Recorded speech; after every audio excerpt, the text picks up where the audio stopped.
आज आपण बघणार आहोत साबुदाणा खिचडी. तर त्यासाठी बघा इथे मी कढईमध्ये घेतलेले हे 2 मोठे चमचे तेल.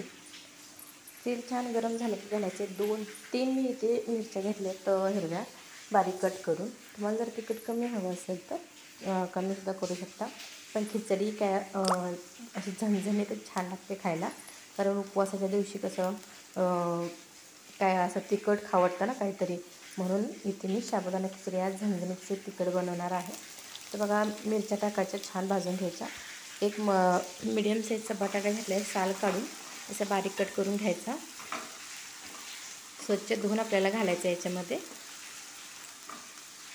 आणि झाकण ठेवून आपल्याला बटाटा शिजवून घ्यायचा आहे. तर बघू शकता इथं आपला बटाटासुद्धा छान शिजलेला आहे. आत्ता घालूया साबुदाणा. तर साबुदाणा मी रात्रीच भिजत घातला होता. शक्यतो साबुदाणा भिजत घालताना रात्रीच घाला, कारण जेणेकरून की साबुदाणा रात्रभर छान भिजतो आणि खिचडी आपली अशी मोकळी होते.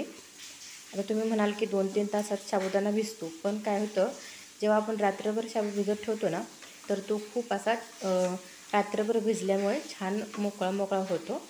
तर बघा इथे मी 1 वाटी साबुदाणा याच्यामध्ये घातलेला आहे. आता मिक्स करून घेऊया छान.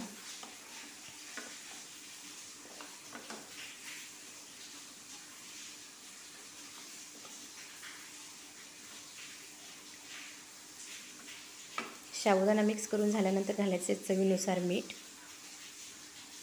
शेंगदाण्याचं कूट इथे मी घेतले आहे 2-3 चमचे घाला.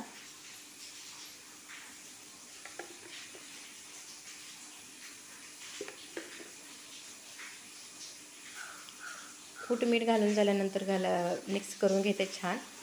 आणि झाकण ठेवून आपल्याला हा साबुदाणा पूर्ण शिजवून घ्यायचा आहे. आता तुम्हाला साबुदाण्याचा कलर दिसत असेल पांढरा, पण जेव्हा भाजतो ना तेव्हा त्याचा कलर बदलतो. तेव्हा समजायचं की आपला साबुदाणा भाजलेला आहे. तर बघा झाकण ठेवून आपल्याला हा शिजवून घ्यायचा आहे भाजून छान.